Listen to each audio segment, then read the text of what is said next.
श्रुतिस्मृतिपुराणानाम् आलयं करुणालयं नमामि भगवत्पादं शङ्करं लोकशङ्करं शङ्करं शङ्कराचार्यं केशवं बादरायणं सूत्रभाष्यकृतौ वन्दे भगवन्तौ पुनः पुनः ईश्वरो गुरुरात्मेति मूर्तिभेदविभागिने व्योमवद्व्याप्तदेहाय दक्षिणामूर्तये नमः सदाशिवसमारम्भां शङ्कराचार्यमध्यमाम् अस्मदाचार्यपर्यन्तां वन्दे गुरुपरम्पराम्। ॐ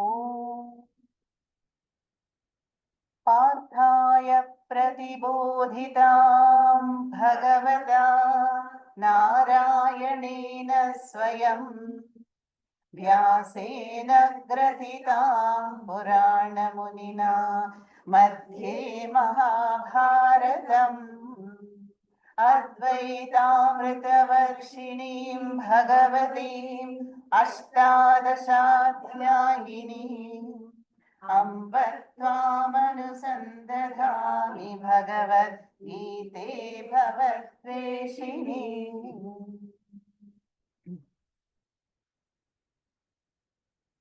The Prathama Shatkam of the Bhagavad Gita, you all know, is the Tvam Pada Shatkam, the first 6 chapters. Yeah. And what did they highlight? They highlight the Jiva Swarupaha and the Jiva Prayatnam. So what is the nature of the struggling Jiva who's struggling in the world? And what is the Atma Kripa? How can he gain the grace of his own mind? What is the role of karma and jnanam in his life? Yeah. And all this, the doctrine of karma, and how can a jiva convert a binding karma into a liberating karma, was pointed out in great detail by Krishna in the first 6 chapters. So we also call this as a karma pradhana shatkam. Emphasis being on karma. How karma is and jnanam is important. So Krishna has mapped the whole route and says, Krishna praises Sankhya and is praised the Siddha Prajnaha, the Jnani, who has discovered the actionless Atma. Atma does not perform any action, but Atma blesses and empowers the physical body, the mind and senses to perform action. Karmani akarma darshanam, all that we saw. And so such a jnani who has gained Atma Jnanam is the true sannyasi and can be found in any ashrama. In any ashrama. And so Krishna praises the vision and that Atma Jnanam as moksha and the jnani who has gained the Atma Jnanam. But in order to appreciate the actionless Atma and the vision of Vedanta, what do we need? Contemplative, steady and pure mind, free from ragadveshas. And hence Karma Yoga is very, very important prerequisite. So Krishna says, Arjuna, get ready to fight, perform your Kshatriya duty and, perform it with the proper attitude, Ishwararpana Bhavana, and then have Samatvam in the mind, have gracious acceptance as Prasada Buddhi.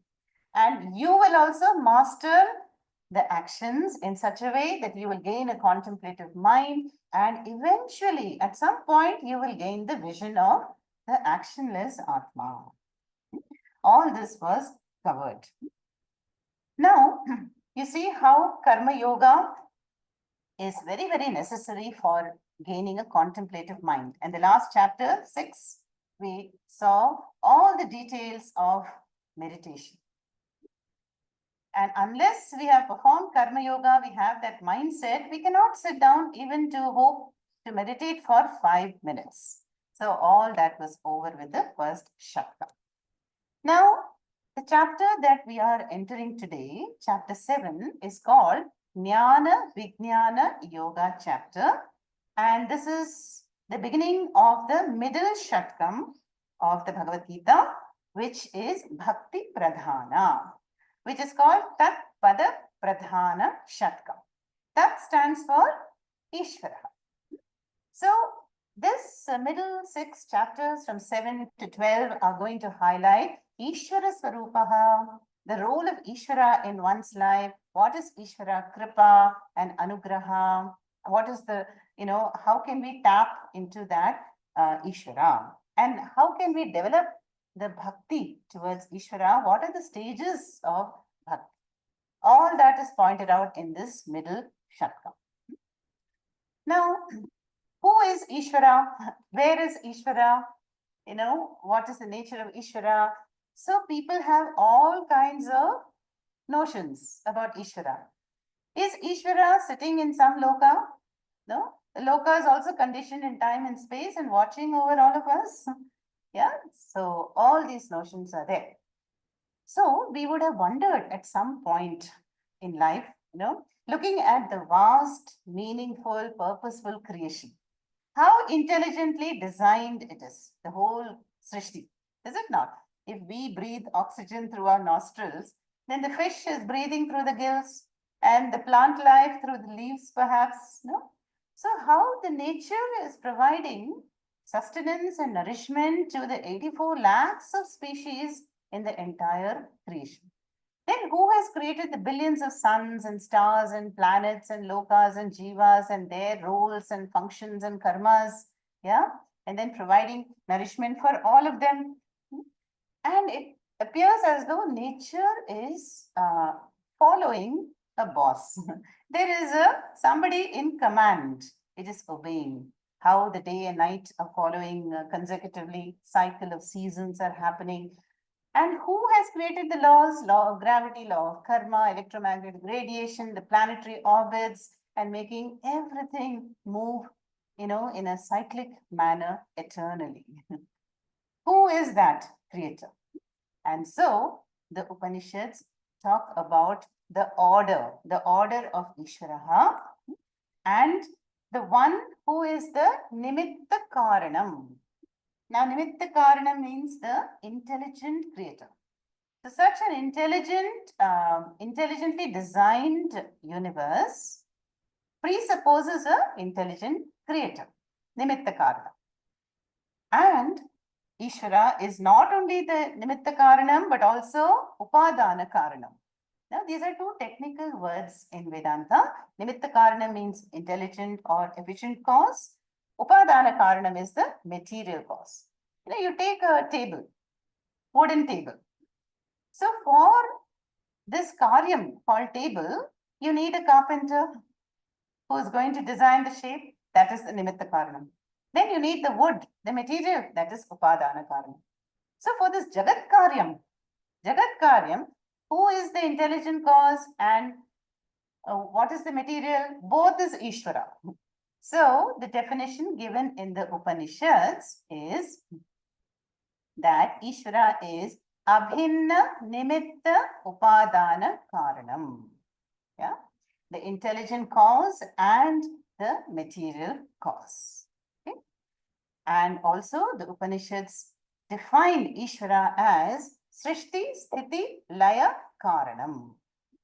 So the one who ordains the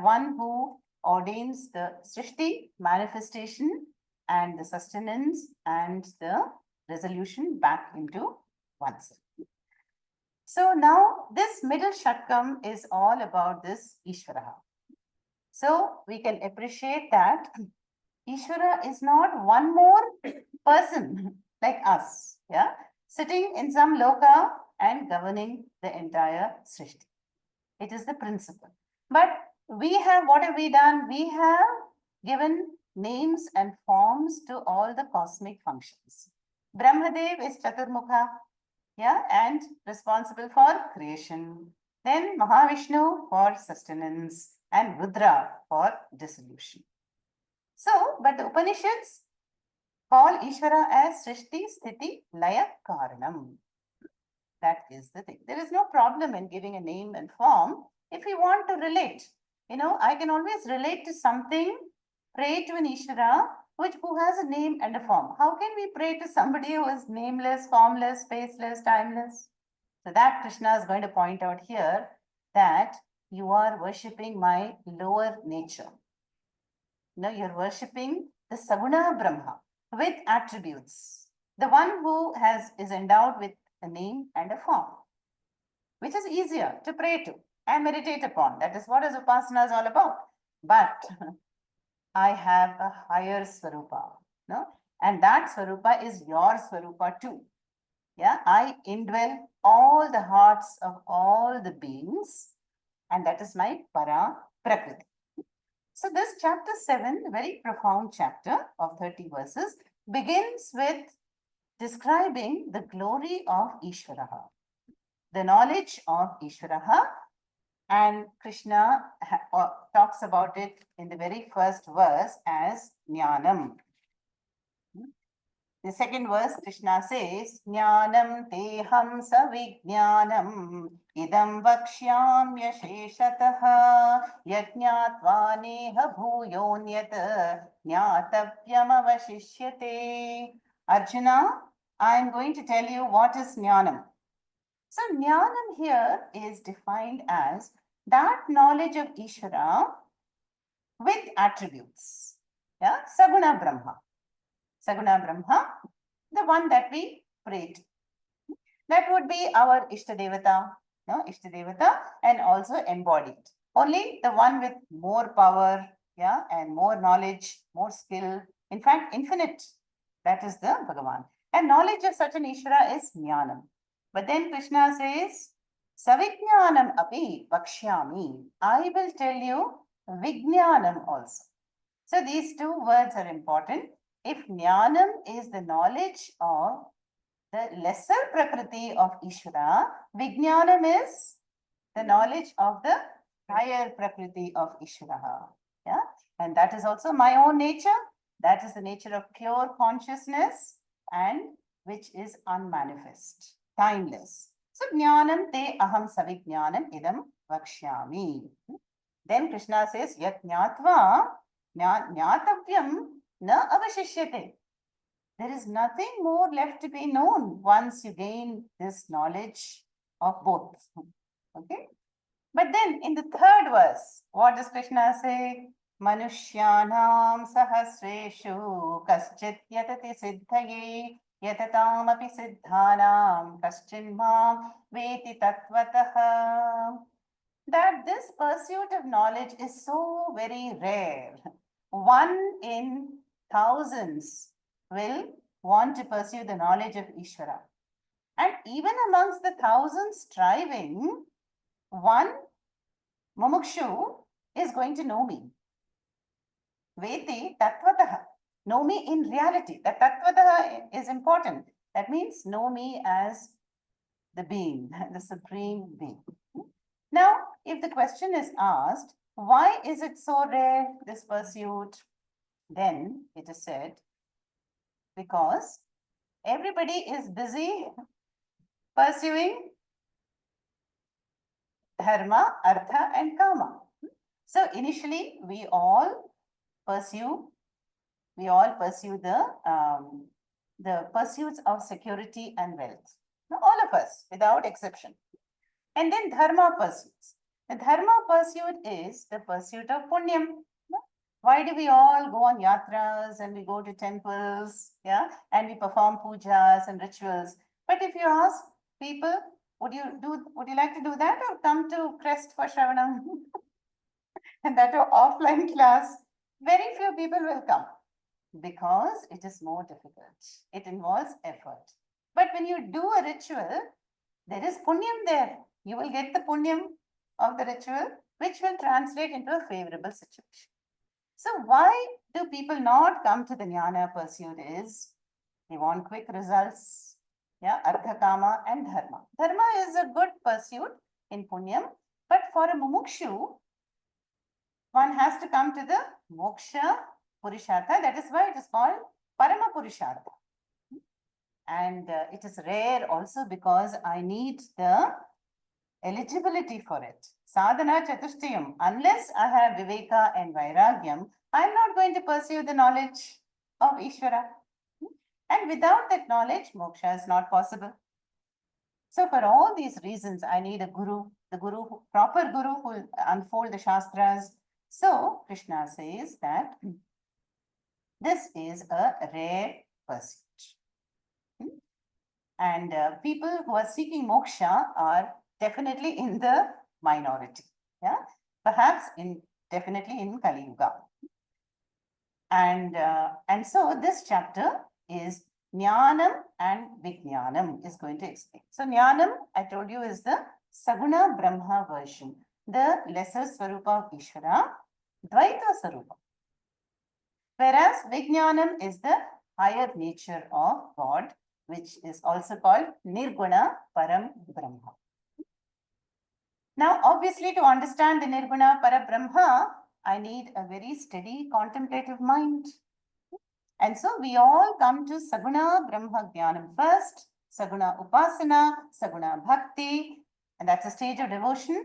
And then today we're going to see who's the Parama Bhakta, is the Jnani Bhakta. So the chapters in this chapter is this introductory verses, talking about the glory of this pursuit and of Ishvara. Then Krishna is going to unfold his nature. Yeah, there are two prakritis, apara and para. Then what is the cause of samsara? We know already, that is Maya. And what is the solution? Bhakti. The devotion to the Paramatattvam.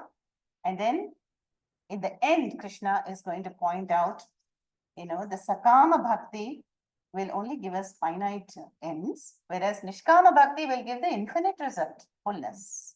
Then finally, we have the Bija Shlokas, which lead to the next chapter, Akshara Brahma Yoga, chapter 8. Okay. Now let us chant this from 4 to 12. No, the verses 4 to 12. Krishna is going to talk about himself. He says, I have two natures. Apara Prakriti is my lower nature and Para Prakriti is my higher nature. Look at the verse number 4 is defining Apara Prakriti. Bhumirapo nalo vayuhu dhammano buddhirevacha ahankara iti yamme bhinna prakritirashtadha apare yamatistvanyam prakritim vidhi me param jiva bhutam mahabaho yayedam dharyate jagat. Now these two words, important words, para and apara, some of us will recollect, we have come across it in the Mundaka Upanishad, where the Rishi Angiras is explaining to Shaunaka, Yaya tat Brahma adhigamyate tat paravidya. And na para iti apara. That is, what is para? Is that which is the Brahma Vidya. And everything else which connects to the world, psychology, geology, astronomy, languages, Sanskritam, and Bhasha, all this will come into the Apara category. Yeah? So we can appreciate Apara is like a stepping stone, it's the boat, and it helps me to live a relatively peaceful, secure, happy life. But the Mumukshu wants to use the Apara Prakriti as a boat or a bridge to come to Para. And then Param Jnanameva Mokshaha. So 4th and 5th, you can see how Krishna is saying that it is my Apara Prakriti that has unfolded the entire Jagat. So Apara Prakriti is a lower principle and it is finite and it is the principle of matter. It is changing all the time and it is dependent. Whereas Para Prakriti is the higher principle of pure consciousness. It is avyayam, changeless, infinite, and independent, independently existing. So you can see, what is the glory of Apara Prakriti? Verse number 4 says, what manifest first? The Pancha Tanmatras. Akasha, Vayu, Agni, Apaha, Prithivi. And then Manas, Buddhi, Ahankara. So Ashtadha Prakriti is in an eightfold way. how Ishvara manifests the entire Srishti. Now, this all happens by the power of Maya. And Maya is Trigunatmika. So how the three gunas in all these elements, they all interact with each other and the elements become elementals and they evolve into the subtle lokas and the gross lokas and the jivas and so on. So that is why we say the world is Panchabhautikam.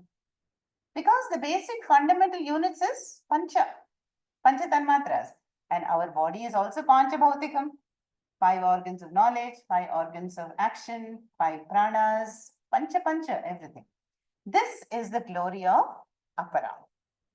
Then what is Para Prakriti if it is asked? It is the very essence of us. It is the very consciousness and the experiencer behind the matter. Sthula, Sukshma, Karana, Sharirat, Vyatiriktaha, iti Para.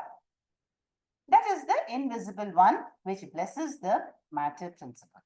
So, Yaya idam dharyate jagat, he Mahabaho, that is my Para Prakriti.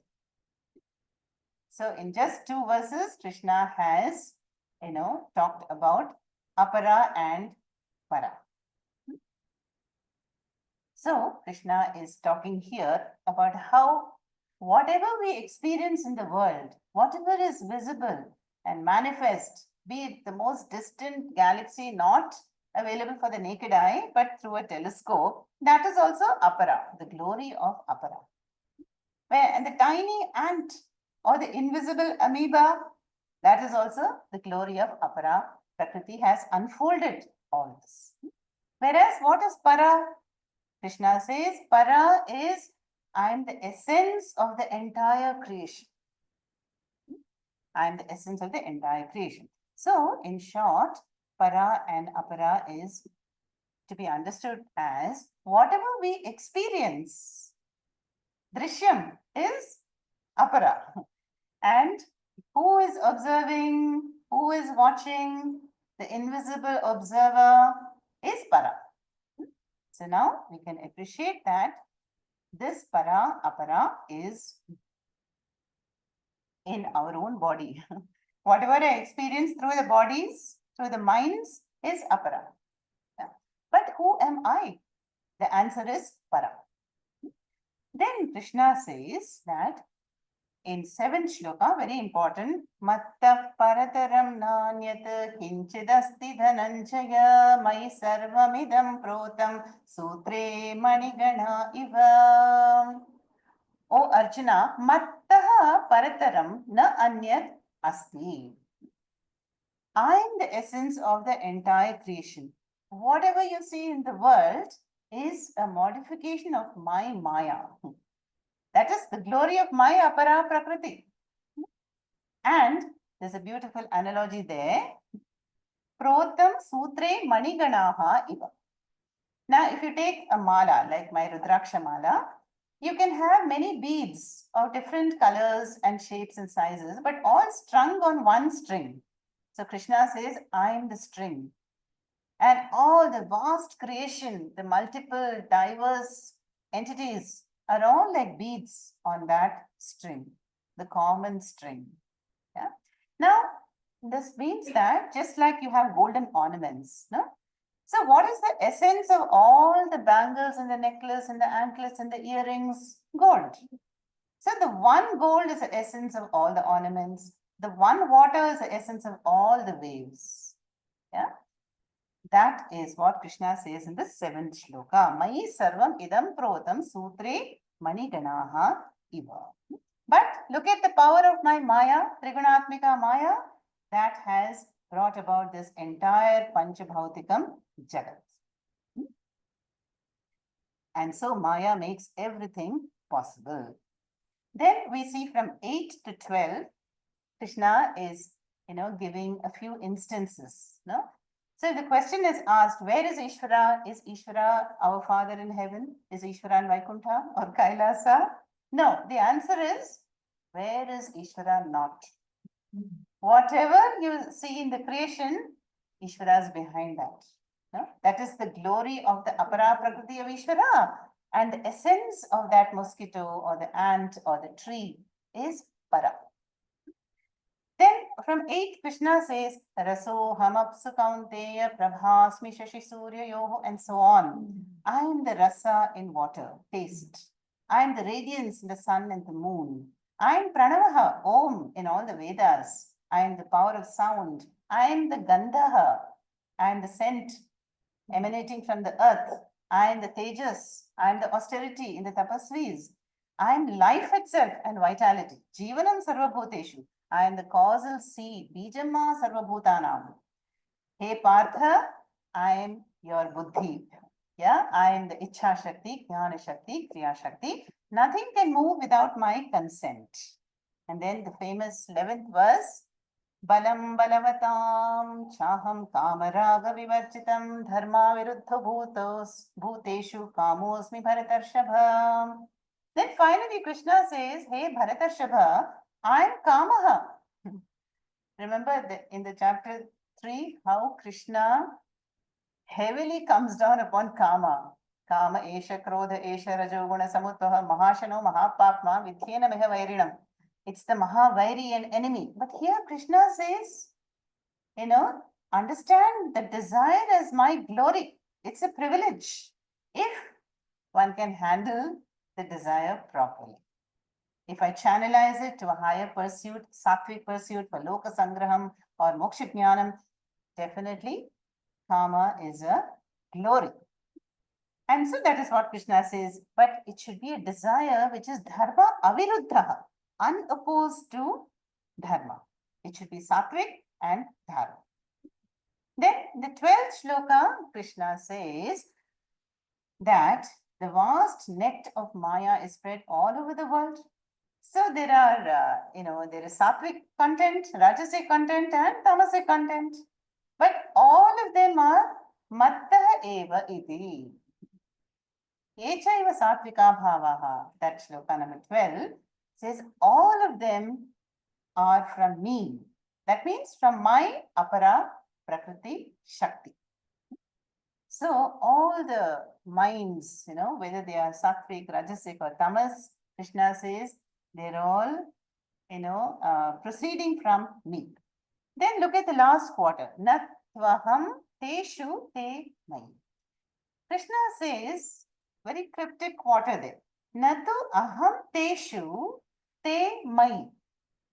So the entire creation, all the beings, even asuras, celestials, the terrorists, the saints, the dogs, the animals, they are in me. Te mai. Natu aham teshu. I am not in them. This is going to be explained later. This is the whole vision of Vedanta. So which means that anything you take in the creation, the essence is Ishvara. As pure consciousness. Para Prakriti is there as much in an ant as in us. As much in the criminal as in the saint. That is what is meant here. The golden ornaments are in gold. But can you say the reverse? The gold is in the ornaments.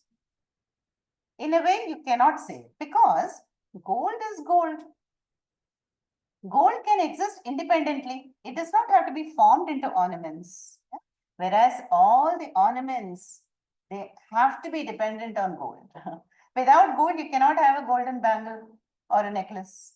So without Ishvara, you can't have anything in Srishti. Yeah? But without the Srishti, Ishvara still exists independent. What happens in Laya? What happens when you go to deep sleep? Everything is withdrawn. But Para Prakriti Ishvara continues always. That is the witnessing aspect. So to point out that, it is shown here that Ishvara independently exists. But the Srishti, Sthiti, Laya depends on the power of Maya, which is governed by Ishvara. And that section concludes the Para and Apara. Then in the 13th shloka, Krishna describes, okay, if the whole vast, meaningful, purposeful creation is so divine, Where is the problem? Why is there suffering in the world? Yeah. Why are we studying the Gita?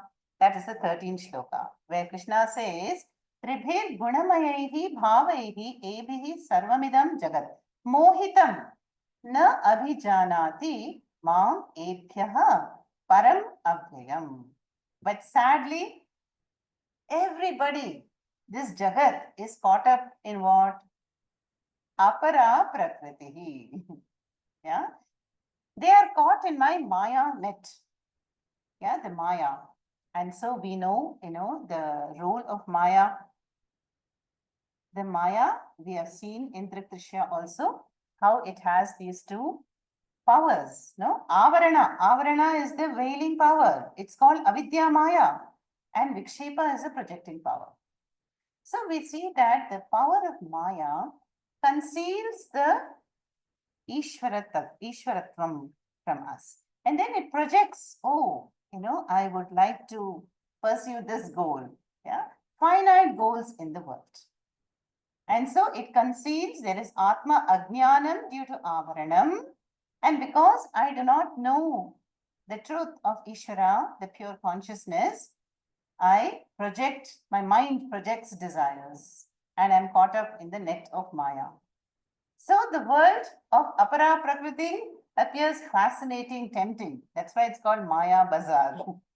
Maya Bazaar, where I will be drawn to Namarupas. I'll be drawn and thinking this is important, that is important, so I will travel and do 100 million things. But where is Ishvara really? If I sit quietly for a few minutes, then I can discover the Paramatattvam in me. But because one is under the spell of Maya, that does not happen. That is what is explained in 13th. Mohitam na abhijanati mam ebhya param avyam. How many seek to know my param avyayam nature? Na abhijanati. They don't come to the pursuit of moksha. So if that is the cause of samsara, what is the solution? Only one solution given in 14. Daivi hesha gunamayi mama maya duratyaya mame vaye prapadyante mayam etam tarantite. So Krishna tells Arjuna, this Devi Shakti, this power of Maya is duratyaya. Duratyaya means very difficult to cross. But it's possible. Ye mam prapadyante. Those who seek me in terms of knowledge. That is the mumukshus and the jignasus who pursue with a one-pointed devotion that knowledge of Ishvara, te etam mayam taranti. They alone will cross over the Maya. See, really, Maya is really the mind, we can say. Yeah. How the mind will trick us into believing I want this, I don't want that, pravritti, nivritti will be there, raga, dvesha will be there. The power of the mind is Maya. So the one who has mastered the mind and its infinite desires and who develops a steady one-pointed mind crosses over the mind which is Maya and discovers the actionless Atma and the knowledge of which is moksha. Now, from the 15th onwards, Krishna is talking about the various stages of bhakti. Who are all the devotees? And here, Namam dushkritino mudhaha prapadyante naradhamaha mayaya appahrita jnanaha asuram bhavam ashritaha. So now Krishna goes to the lowest category of devotees. Adhamaha naraha means those who are completely overwhelmed by Maya. So they are the mudhaha. Mudhaha means they have nothing else to pursue but enjoyment, indulgence in the world. So they are Maya apahrita jnanaha. They are like asuras. Asura means they are like devil incarnates. Yeah? They are asuras who are just living a very sensual, indulgent life. They are the lowest category. But then come to the 16th shloka, oft quoted, very famous shloka. Krishna describes the four kinds of devotees who come to Ishvara. What are their intentions? Let us look at that verse. Chaturvidha bhajante mam ye jana sukritinurjuna arto jignyasurartharthi jnani cha bharatarshava. O Bharatarshava, Chaturvidhaha. There are four classes of categories, bhaktas, and bhajante mam, who worship me. Krishna says, na? Janaha, Chaturvidhaha Janaha. Hey Arjuna. Now, who are they? Second line. The first are the Artha Bhaktas. Now, Artha Bhaktas are the devotees in distress. The distressed and afflicted devotees, where will they go to? Ishvara. No? They will want to, they will run to their puja room. Supposing some enemies are threatening them or some disease has come. Don't we say, oh Ishvara, please help me. No, who can save me but you? These are the Artha Bhaktas. We all do it and it is perfectly valid because only Ishvara can bring about some change to help us out of that situation. Remember the story of Draupadi, Dwarkanatha, please help me. You know, these evil Kauravas, look what they're doing to me. Or Gajendra.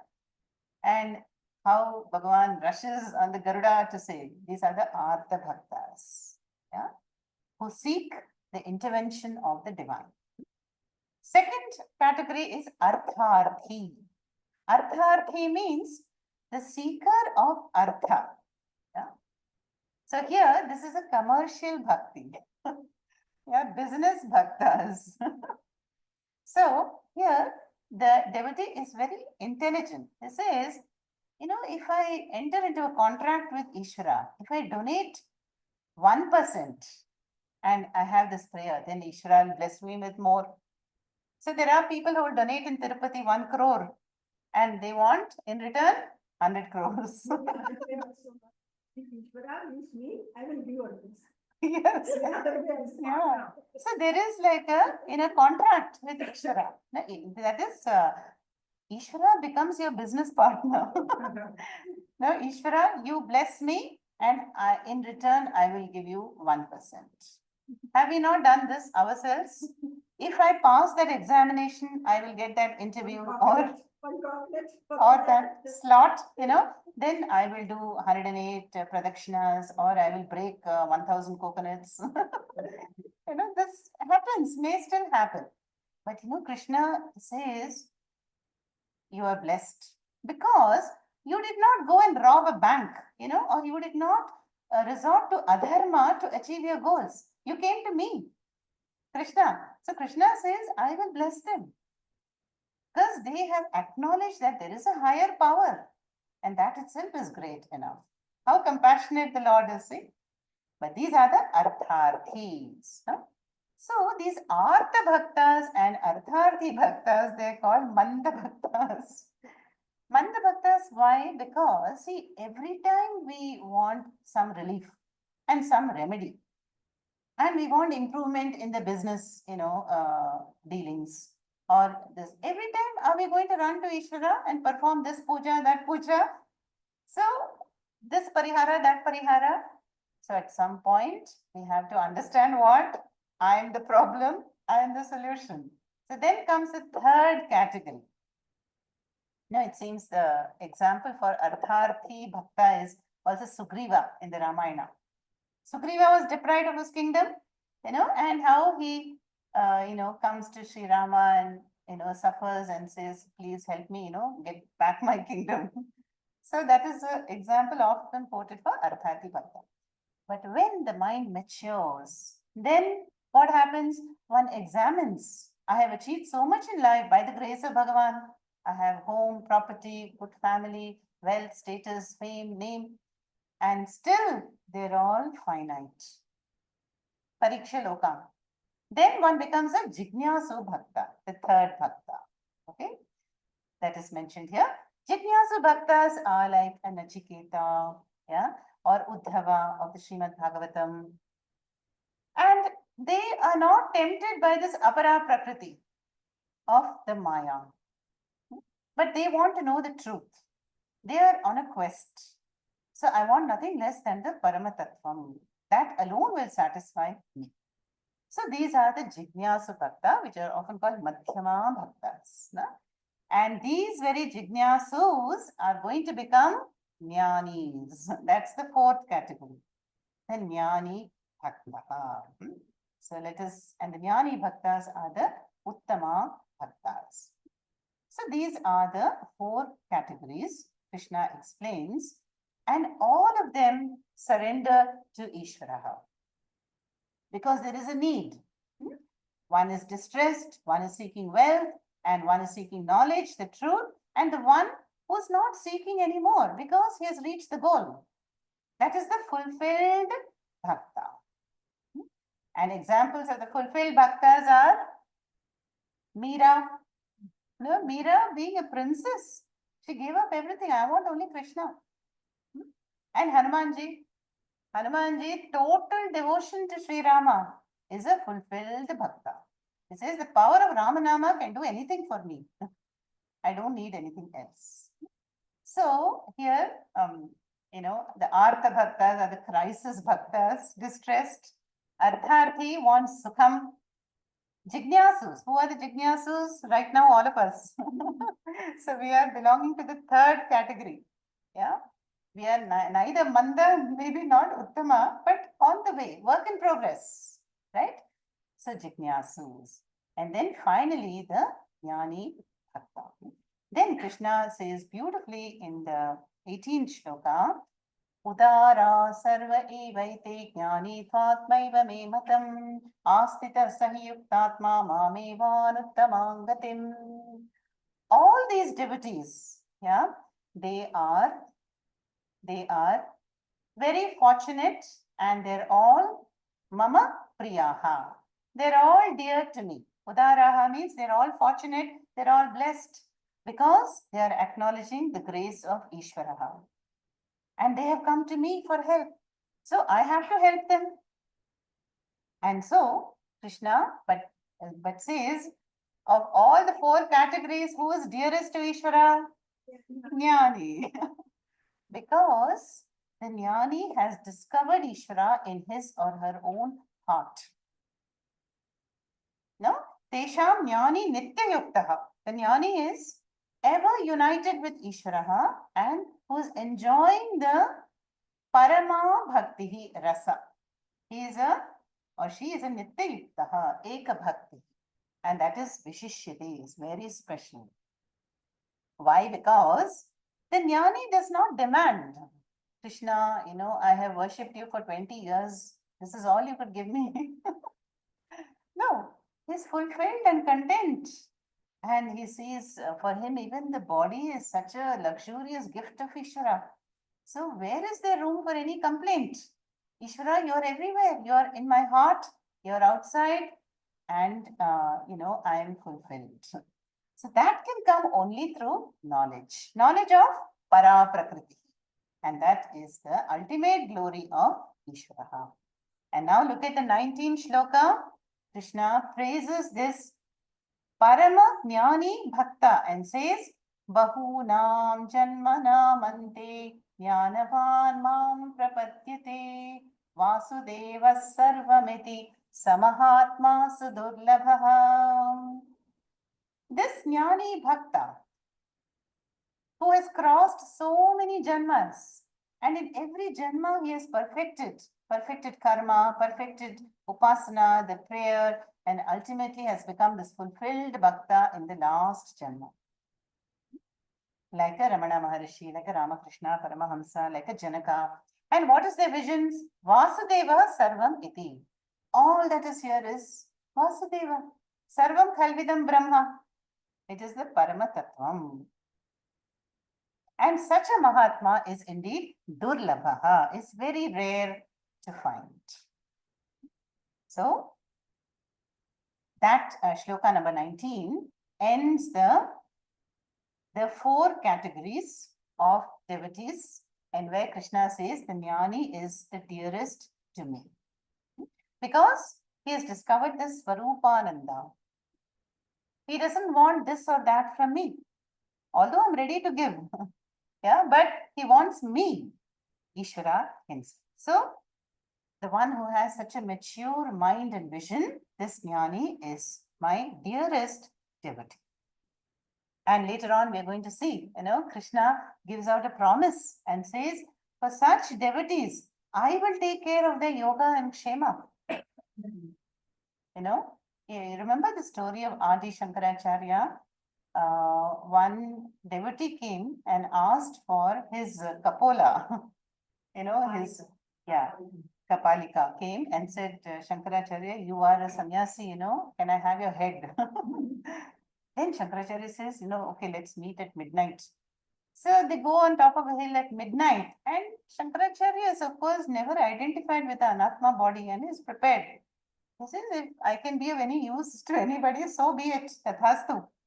But then what happens? Padmapadacharya, one of the four Shishyas, knows about it intuitively. And he assumes that Ugra, Narsimha, Rupa, and then pounces upon this Kapalika and finishes him off. So that shows that who protected Adi Shankaracharya from that happening? Ishvara. In the form of his own Shishya who assumed the avatar. So this is what it says, that when our bhakti is pure and only for the sake of Ishvara and not for what Ishvara can give me, such a bhakti we're going to see is Nishkama Bhakti, and then we get more than what we deserve. So now in the next shloka 20 onwards, Krishna is going to talk about what are the various things that we pray for. Yo yo yam tanam bhaktah shraddhaya chitumicchati tasya chalam shraddham tameva vidadhamyaham. So generally, one will pray for something that I perceive I'm lacking. Beauty, or a certain weight, or a certain looks, or a name, fame, status, family, progeny, Svargaloka. All these things, yo yam tanam bhaktaha. So my bhaktas, Krishna says, are praying for various things. Yeah, there's a whole spectrum out there.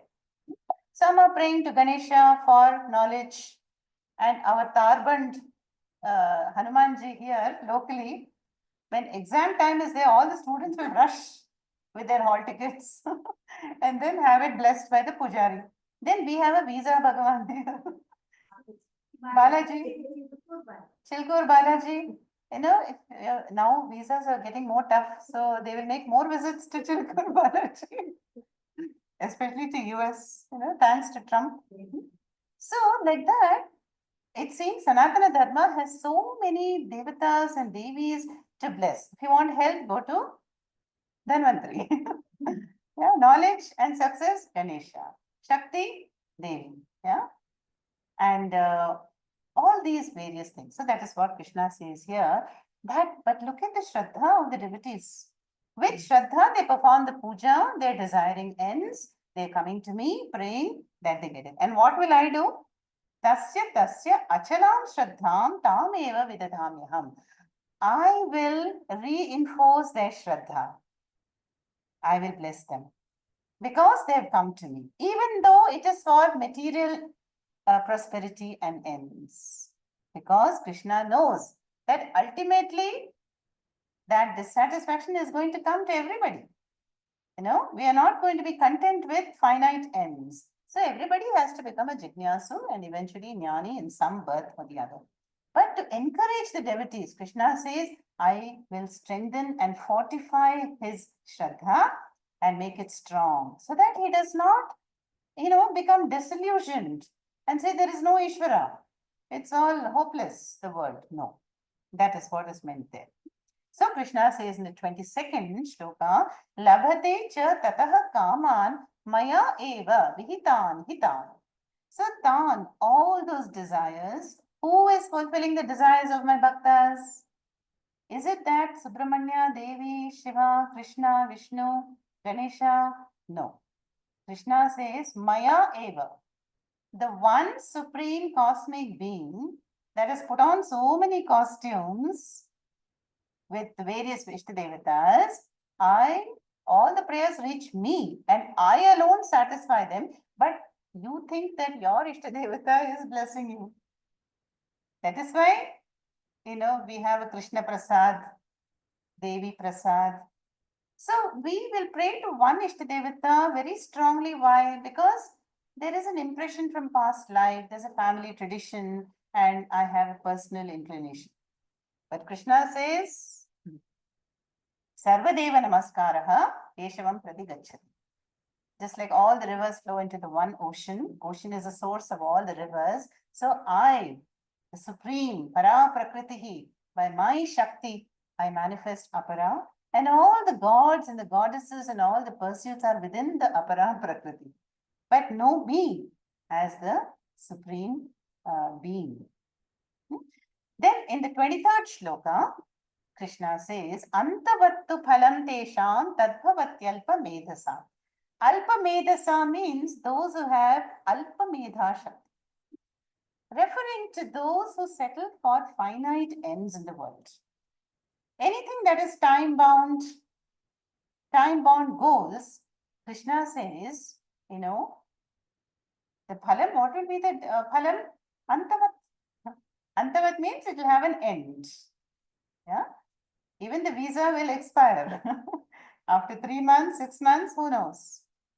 So, Antavat. So, those devotees who are praying to me for various ends, Devan Deva Yajaha Yanti. They will go to various lokas and various devatas. But Madbhaktaha, but the ones who seek me, to know me, and who worship me, the Nirguna Parabrahma, what will happen to them? Yanti Mam. They come to me. That is, they gain the fullness, the Swarupananda, that is the Ajam Avyayam Mam, the higher Para Prakriti Swarupa of Ishvara. Then 24th shloka, Krishna says, but alas, Param Bhavam Ajanantaha, Mama Avyayam Anuttamam.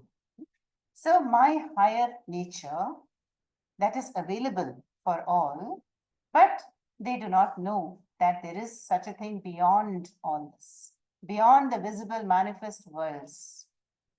And they think I am a Vyakti. Vyaktim apannam manyante mam abuddhayaha. Their abuddhayaha means lesser knowledge, less mature. So those with lesser maturity still think, that I am a Vyakti. I am personified, embodied, and they pray for various goals. But one thing to be noted here is that we all begin as a Artha Bhaktas and Ardharthi Bhaktas. Up to, let's say, 40, 50 years, there will be pravritti, and we do want to feel secure with property and, insurance and all these things. But then the Jignasu stage has to come. That will only come by Pariksha and by Mumukshatvam, Viveka, Vairagyam. So, the stages of bhakti and stages of maturity are described here. First, Artha, Ardharthi Bhaktas, they are Manda Bhaktas. Then it has to evolve into Jignasu Bhakta. So, Jignasu and Jnanis have Nishkama Bhakti, selfless, pure devotion. Whereas Artha, Ardharthis, they have Sakama Bhakti. But look at how Krishna never condemns any one of them. And he says, they will all ultimately come to me, but let me help them along the way. So then, in the last concluding verses, 25th, Krishna says, Yoga Maya Samavrataha. So these deluded people, mudhas, who are chasing the finite pleasures and goals, they are Samavrataha, covered by my Yoga Maya. And they do not know Mam Ajam Agnyam. They do not know me as the knower of the Vartamanani, Bhavishyani, Samatitani. That is, I am the knower of the past, present, and future. Now, I am Kalatitaha. I am beyond time and space, but they do not know. And so, Ichha, Dvesha, Sama, Samuddhena dvandva mohena bharata. And so, concluding, Krishna says, naturally, everybody will be desire-driven initially. And then, but by punya karmas and upasanas, what happens? The sakama bhakti. Sakama bhakti will gradually mature into nishkama bhakti. So, nishkama bhakti is when the desires are going to become less. And I want to know more of Ishvaraha. So then the jignasu will do what? Mam ashritya, taking refuge in me, become a jnani. And te bhajante mam dhrida vrataha. So by doing punya karmas, that is why the Shastras encourage us to do Sandhya Vandanam, all the, Shraddha Tarpanadi Karyam, and then do your Nitya Karmas, perform the Pancha Mahayajnas. Why? Because they're all punya karmas. When I do Dhanam and when I pray a prayerful living, and when I do the Pancha Mahayajnas, my punyam will increase. And that punyam will make me a jignasu. And the jignasu is eventually going to become a jnani. And the jnani is the Parama Bhakta of Ishvara. So that's the root. So you see how this chapter intensely talks about bhakti, the stages of bhakti. Now in the last two shlokas, Krishna praises the devotee who has nishkama bhakti and says, Jara marana mokshaya mamashritya yatanti ye te brahma tatvidu pritsnam adhyatmam karma chakhilam. Those who take refuge in me, Krishna says, they go beyond Jara and Marana.